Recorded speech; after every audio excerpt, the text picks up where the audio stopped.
Well, good morning, everyone, and thank you all for coming today. Here standing with us today are federal, state, and local law enforcement partners. We're here today to provide updates on some recent incidents, including the horrific murder of George Brusella, who was killed earlier this month during a carjacking. Our investigators will also provide an update to a homicide that occurred February 12th on the 8100 block of Grover Street, which is not only connected to the murder of Mr. Brusella, but also has a nexus to a larger carjacking ring. Today's update is possible because of the investigative work of dedicated public servants across all our public safety agencies. This would not have been possible without the collaboration between all of them. As our administration continues to work relentlessly to reduce violence and create safer communities and a more just city for everyone, this latest news showcases the stark challenges we're up against. I'm thankful that our police officers, in collaboration with all the agencies gathered here today, have been working hard to identify violent criminals and get them off our streets. To all those who seek to sow chaos in our city, let today send a message that we simply cannot and will not tolerate these acts of violence. So for more details on the particular cases, I'll turn it over to Commissioner Outlaw.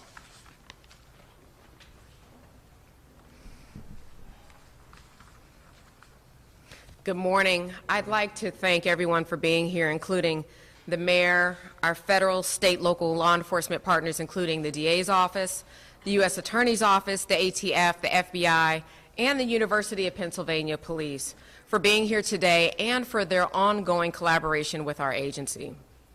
Last year, some of you may know, we began holding biweekly press conferences detailing to our communities what the city and various stakeholders, not just the PPD, are doing to address the gun violence within Philadelphia. And as you well know, we've seen here in Philadelphia a disturbing spike in the number of violent crime incidences over the past several years, including increases to the number of shootings, our non-fatal shootings, homicides, and our carjacking victims. And while we know that these trends are not unique to Philadelphia, that fact brings little comfort to those who experience the violence on a daily basis and whose lives are completely affected by the frequent and sustained fear of trauma and victimization. I'll be brief because we have a lot to get through today, but before I turn this over to Captain Jason Smith, our commanding officer of the homicide unit, I want to assure the public that every member of the Philadelphia Police Department and our law enforcement partners are doing everything that we possibly can to identify and apprehend the individuals committing these violent crimes in our beautiful city. I refuse to accept that what's happening here is okay, because it's not. We've not sat idly while crime has spiked, and in fact, on the contrary, we've been very deliberate in our efforts to get ahead of the crime trends. For instance, the PPD shifted how we patrol and how we investigate our homicides, our non-fatal shootings, and specifically carjackings. Last year, we added additional investigators to our homicide unit, and this year, the PPD created the Shooting Investigations Group to link quicker and share intelligence with our homicide unit, to get doers and victims early, and to avoid and reduce homicides down the road. To get in front of the increases in carjacking incidences, we established a carjacking task force. And through targeted patrols, strategic placement of personnel, investigators all dedicated to solely investigating carjackings, intelligence gathering, and local and state and federal partnerships, we've seen an improvement in our identification and apprehension of carjacking suspects. The outstanding work performed by members of the PPD, which include the Homicide Carjacking Task Force, which is made up of our Homicide Unit, Southwest Detective Division, our Crime Scene Unit, our Firearms Identification Unit, our Forensic Science, Criminalistics and DNA Unit, the DIVIC, which is the Delaware Valley Intelligence Center, our Criminal Intelligence Unit, and members of the 12th Police District would not have been as successful, if not for the help of the people you see standing alongside me and the following outside jurisdictions or federal entities who assisted the PPD tremendously throughout this investigation. Those agencies include Norristown PD, Upper Darby PD, Lansdowne PD, Delaware County Criminal Investigation Division in Delaware County, a regional SWAT unit, and the Philadelphia Parking Authority. If this press conference today shows anything, I hope that it's this. If you're doing wrong, if you're engaging in illegal activities, the PPD and all of these people behind me, local, state, federal law enforcement agencies that you see, are coming for you.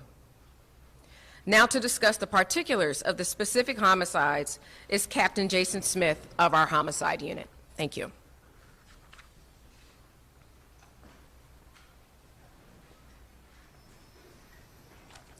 Thank you, Mr. Mayor. Thank you, Commissioner. Before I begin, I'd like to caution everyone that this is an active and ongoing investigation. On Friday, February 11th, at the direction of Chief Inspector Frank Veneur, who leads our Detective Bureau, the Police Department's Homicide Unit merged with the newly formed citywide carjacking task force. This was in response to information which we had developed, possibly linking the homicide of George Bracella, which had occurred on Sunday, February 6th at 2118 Afton Street, to the carjacking and shooting incident which had occurred on Friday, February 4th at 7605 Elmwood Avenue, and another robbery, carjacking, point of gun, which had occurred on Wednesday, February 2nd at 2810 South 73rd Street. In reference to the homicide of George Bracella, a 2020 silver Toyota RAV4 had been taken. In reference to the carjacking shooting incident at 7605 Elmwood Avenue, a 2019 silver Toyota RAV4 was taken. During the course of this carjacking, a 58-year-old female was shot at by one of the three males involved. In reference to the carjacking at 2810 South 73rd Street, a 2018 black Toyota Highlander was taken. In all three of these aforementioned carjackings, a gray or silver Toyota Camry sedan was captured on recovered video surveillance as having been involved. Through our investigation, we were able to identify a specific 2021 silver Toyota Camry we believed was involved in all of these incidents. That information was developed through two 12th District police officers who, armed with a patrol alert which had been disseminated citywide containing images of the suspect vehicle, spotted this vehicle at 2200 Island Avenue in a gas station parking lot. Officers recorded the tag information for this vehicle and forwarded it to our task force investigators. Once we were able to develop a suspect vehicle, we were able to develop a suspect. That individual was identified as Jonathan Akubu, 28 years old. Mr. Akubu has 7 prior arrests, including 3 for aggravated assault, point of handgun, 1 for robbery, point of handgun, 1 for robbery other, 1 for rape, and 1 for criminal registration. Mr. Akubu additionally has 4 out-of-jurisdiction prior arrests. Additionally, an equally alert University of Pennsylvania police officer, also armed with our patrol alert, spotted the suspect vehicle in the area of Penn Presbyterian Hospital last Thursday, February 17th. The officer conducted an investigation into the vehicle and was able to engage the operator, identified as Jonathan Akubu, in conversation, which was memorialized on his body-worn camera. From there, we were able to link the homicide at 2118 Afton Street to a robbery attempted carjacking incident which occurred at 8400 Lyons Avenue on Thursday, January 27th.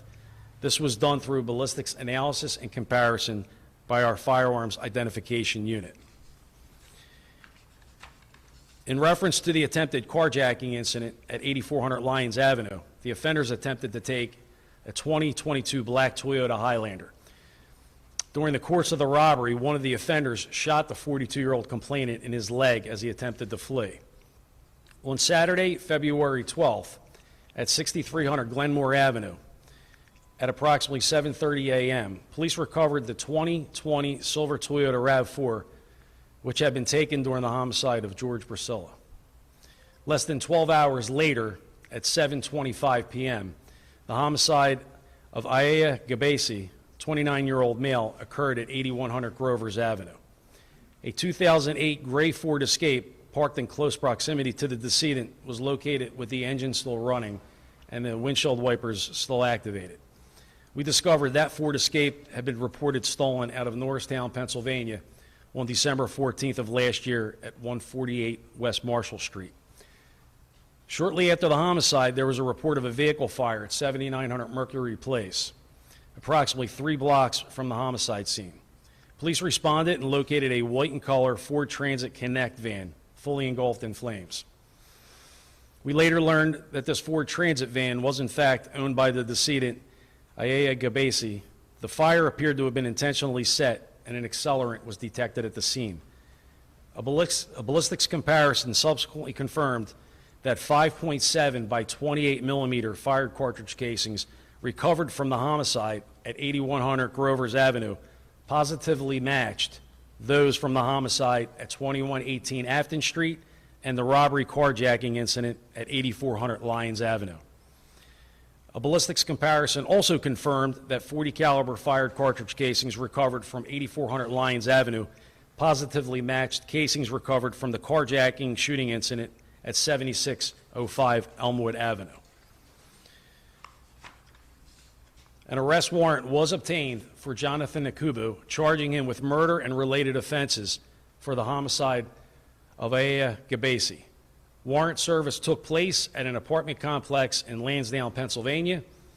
During this warrant service, Mr. Akubu was located inside and taken into custody without incident. Recovered from inside this location were 2 firearms, a Century Arms 9mm Draco AK-47 style rifle with an obliterated serial number, and an FN Herstal 5.7 caliber handgun. This handgun was apparently taken during a carjacking, point of gun, which had occurred on December 27th of last year at 7009 Greenway Avenue. During this incident, the complainant's 2021 Toyota RAV4 was also taken, and the complainant was shot 1 time in the left shoulder by the offender. The FN 5.7 caliber handgun recovered from inside of Mr. Akubu's residence was submitted for comparison to the other incidents in which 5.7 by 28 millimeter fired cartridge casings were recovered. This comparison yielded positive results, and it was determined that the recovered FN 5.7 handgun was in fact the firearm which had been used in both murders and the non-fatal shooting incident previously discussed. Although Mr. Akubu has been taken into custody, there are believed to have been several other individuals working in concert with him during the commissioning of these carjackings. We are diligently continuing to work these investigations and remain optimistic that these other perpetrators will be identified shortly and, like Mr. Akubu, also be brought to justice. At the present time, we believe that Jonathan Akubu and his conspirators may be responsible for numerous other carjackings occurring inside the city and at least 2 out of jurisdiction, one being in King of Prussia and one in Melbourne, Pennsylvania. I would now like to turn things over to Joanne Pescator. She's the chief of the homicide unit for the District Attorney's Office for announcement of the charges which have been filed against Jonathan Akubu thus far. Thank you, Captain Smith. Mr. Mayor, Police Commissioner, Mr. Krosner. Good morning, ladies and gentlemen. I approve charges with regard to Jonathan Akubu. The first set of charges that were approved were with regard to the murder of Ayaya Gabasi, which occurred on February 12th of 2022. Mr. Akubu was charged with murder and related offenses with regard to the murder of Mr. Gabasi, as well as with arson and conspiracy charges. On Friday, February 17th, after the ballistics match was complete, I approved additional charges for Mr. Gabasi, including receiving stolen property of the murder weapon. That was also the weapon that was used to kill Mr. Brusilla. I also approved charges with regard to the incident that took place where the victim was shot in the leg and the gun matched for aggravated assault and related offenses. Also, where the female was shot at 7605 Elmwood Avenue, I also approved charges of aggravated assault, robbery, and related offenses for that. Also approving charges with regard to George Brusilla's murder for murder, conspiracy, carjacking, and related offenses. Thank you.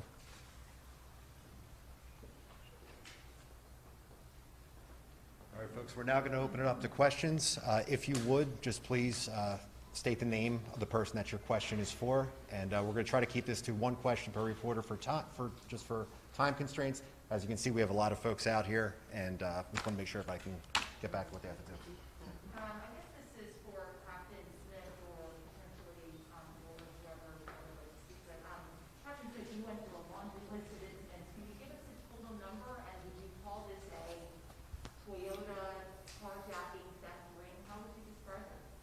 Yeah, I'm not going to give you a specific number.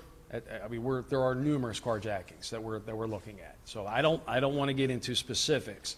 But because that number, as you know, as we conduct our investigations, that number could go up or it could go down from there accordingly. Carjacking ring, to be sure, absolutely. I would say there are several carjacking rings operating in the city at the present time. That's why we're taking this situation so seriously. That's why the Chief Inspector Venor, directed the homicide unit to partake. And just because we cleared the 2 homicides, that doesn't mean that we're not going to continue to be part of the task force. And the focus on Toyotas in this particular ring? In this particular ring, yes, it looked like they were primarily targeting Toyota products, the RAV4s and the Highlanders. Why is that? Why is that? I don't know. That's still. Are they easy to move? Are they desirable? I mean, why the focus on? Why they particularly found that to be a desirable vehicle, I would just as soon not comment on that. Are you guys working, I guess, with the other counties to figure out the carjacking ring, so to speak, without some of the counties as well? So the FBI, that's what you're working at? Oh, absolutely. We know that these criminal groups are fluid. So just because they're operating in Philadelphia, like as I mentioned, one job that we're looking for occurred in Millburn, Pennsylvania, which is in that area around Lansdale and Upper Darby, but then also all the way out in King of Prussia.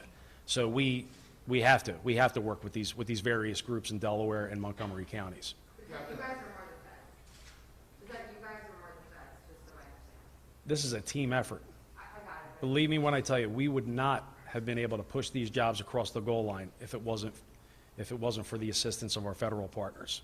Captain, I don't want to lose my question. Just wondering if the U.S. Attorney has anything to add since she is here, or the District Attorney. There's a lot of heavy hitters here. Just wondering if anybody can add to what it is we're talking about and what your involvement is at this point. I obviously can't comment on anything that's not public, and I cannot confirm or deny the existence of any federal investigation. But carjacking is a federal crime, and we announced in our All Hands on Deck initiative that we planned on bringing the full might of the federal system to support Philadelphia PD in its efforts to fight the violent crime epidemic. We are committed to doing that, and we speak every single day, many times a day, with Philadelphia police in our effort to support them. Thank you. Is it quite possible that these people, that this man here, can face federal charges? Is that correct? I can't comment on that other than to say that carjacking is a federal offense. Thank you.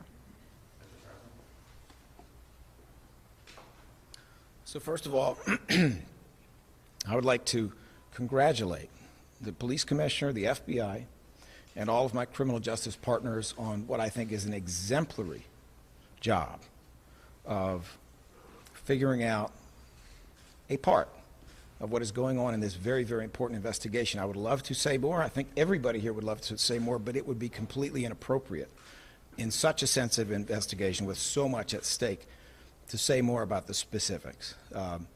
I look forward to working closely with our criminal justice partners. This, to me, is, among other things, a beautiful example of the importance of the use of forensics and confirms once again what can be achieved when law enforcement have all the tools they need. So I'm very happy to see that. But we look forward to prosecuting these cases vigorously, and we look forward to collaborating with our criminal justice partners, our colleagues who are here. Thank you. I have one for Captain Smith. I just want to clear one thing up here. Are you saying that the firearm that was recovered, the AK-47 gun that was recovered in Mr. Akubu's apartment, was that used in each one of the crimes that he has since been charged with? No, it was an AK-47 styled rifle, which fired 9mm projectiles. All right, so we haven't discovered that weapon was used in any of these incidents. But we're going to test fire it, and that's where our federal partners come into play. That ballistic information will be put into the NIBIN system, and then we'll be able to tell very shortly whether that gun was used in any other crimes.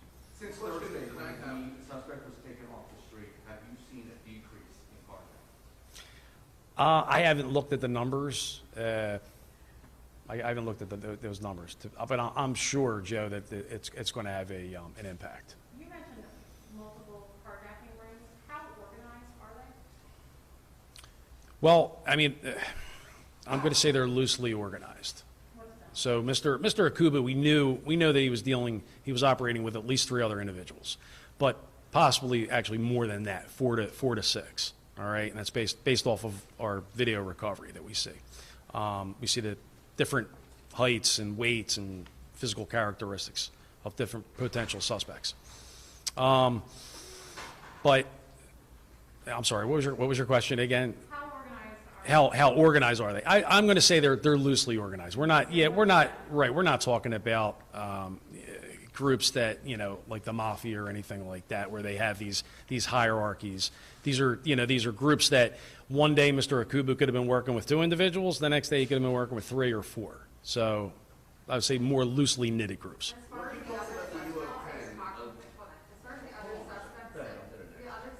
that you guys are looking for, is there anything you can give, any information you can give about them if you identify that? Sorry, I cannot. You talked about the UOPN officer who conducted, it was a car stop, or he just engaged him in a chit chat, so to speak? Yeah, it was kind of like a mere encounter. He very alertly recognized that the vehicle was associated with our patrol alert.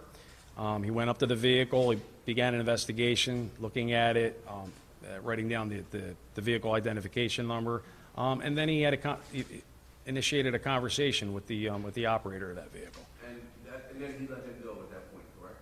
That's correct. Okay.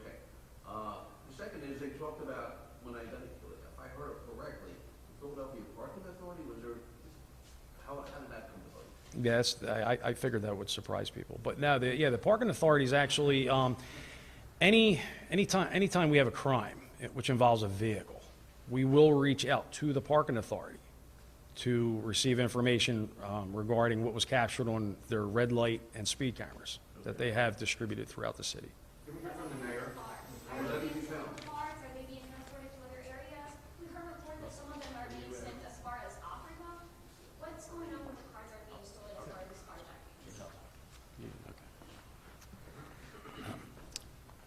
So I'm Ben Nash, Deputy for Investigations, and to the question about what's happening to the cars and all the talk that's going on, we recognize that cars are not all being recovered. But right now, as far as the investigation into these particular homicides and shootings and stolen cars, it's an ongoing investigation, so we're just not able to get into the specifics about it, and that's where we stand right now. Are you looking into the possibility that these cars are being shipped overseas or crossing state lines? Is that part of your... We're looking into all possibilities until we recover all of the vehicles. There are many possibilities about it, but as this is such an ongoing investigation, until we have further information, it's not something we're going to be able to discuss at this time. Can we get a spelling on this suspect's name, his first and his last name? A-K-U-B-A? A-K-U-B-A? B-U. A-K-U-B-U. Akubu. Jonathan. I have one more for Kevin's second, while you're up there. In a lot of these carjackings we've been reporting, people have been reporting that it's been juveniles, that it's been, younger 20-somethings, even younger than that possibly. Jonathan being 28 years old, are you under the impression he's working with people or people are working for him? We think that Jonathan was the ringleader for this, and we believe that the individuals that he was working with more than likely, and that the individuals that he was working with more than likely were younger than him, late teens, early 20s. So is it something he was essentially hiring them to go and do this work? I couldn't answer that. Captain, there's a lot of agencies here. Can you explain exactly how everyone is working together? That's a very broad question, sir. Well, you're talking about the PPA, the PPD, the DA's office, the U.S. Attorney's office. What roles do each of those play in solving these? Well, I mean, I guess each agency could come up here and explain their role, but our role, right? Our role is because we get the initial investigation, so we kind of quarterback the team. All right, that's our role. And then as we need assistance, whether it would be consultation from the DA's office, or if we need resources from our federal partners. That's our job to make those asks. Yeah, we ask the mayor a question, if you wouldn't mind. This time I'm good. You don't mind, sir? He doesn't mind either. Priscilla's homicide. Yeah. That seemed to be an escalation in just unspeakable violence. Well, we had a homicide early on with the Temple student, so I mean, it's not the first homicide, sad to say. Can you just kind of broaden this out for us? And as I'm listening to Captain Smith go through the particulars, every single description had a pretty powerful gun involved in the process. And I don't know about you, but those guns and the types of those guns should not be in Philadelphia, should not be available to anyone in Philadelphia, Pennsylvania, or in my opinion, the United States of America. And look at what our people are up against. I mean, our officers are equipped with Glocks generally and body armor. Some of these guys are running around with AK-47s, AR-15s, and multi-shot clips. And until the state legislature and the people determine that we don't need these guns in circulation, especially in the hands of 12 and 14-year-olds, it's insanity. And I'll say it again, you're probably sick of me hearing to say it. It's harder to get a driver's license in Pennsylvania than it is to get a gun. And there's something wrong with that. And so let me say before we're done, I want to doubly thank our federal partners. U.S. Attorney's Office, FBI, ATF too, have been just tremendous in all the things we've been doing, and that's the help we needed to get over the hump, to get some progress. Right now, should people feel safe going out? I think people should be concerned about their safety. I do. I think that there are too many guns on the street. I wouldn't hide in the basement, but I would be concerned about my surroundings. Be concerned about in a car what's around me. It's what you do in the city. Should they carry guns? No, I don't advocate carrying guns for anybody, to tell you the truth, other than law enforcement officers and FBI agents and ATF agents. Nobody else should be carrying one. All right, thank you very much, folks. Thank you very much. We'll push out all information that we have about the suspect.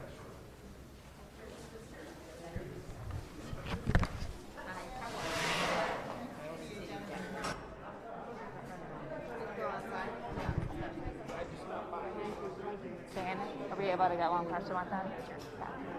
Question about this? About the arrest and the 7 prior arrests.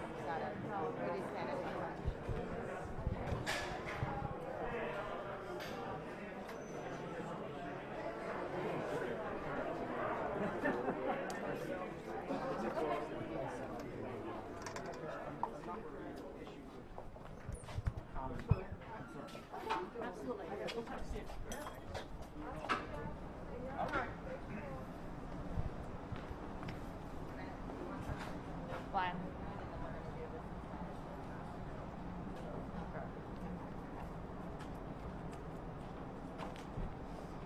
Only because people are going to ask. The suspect had 7 prior arrests, sound like for violent charges. Why was he out on the street?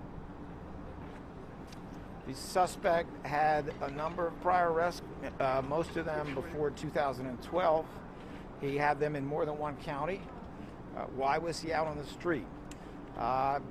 He was out on the street because we have a system that doesn't do a terribly good job of fixing things the way it functions now. That's all you have to say? You'd have to ask Seth Williams, who had many, many of these cases. You'd have to ask prosecutors in Chester County. I mean, you'd have to ask other people. But it is a fact that we have someone who is obviously a very dangerous person, a homicidal person, who was addressed multiple times in the criminal justice system in a way that utterly failed. It does suggest that not everything that we are doing worked. Now, having said that, nobody's got a crystal ball. I'm not here to say that, Seth Williams or a county prosecutor necessarily did something wrong. But this is a person who had a very serious record of arrests and a very serious record of convictions, both during prior administrations and in other counties. And obviously the consequences here are heartbreaking. Thank you, Kelly. Yes.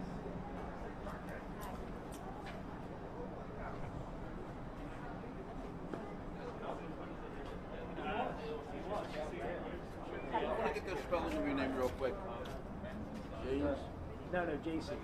Everybody says James. Jason. Jason. Last name? Smith, common spelling. S-M-I-T. Okay, thank you. Yes, I sir. had something unrelated to the carjacking. Unrelated. Well, possibly, the man that was stabbed outside the mall. Yes, yes. Any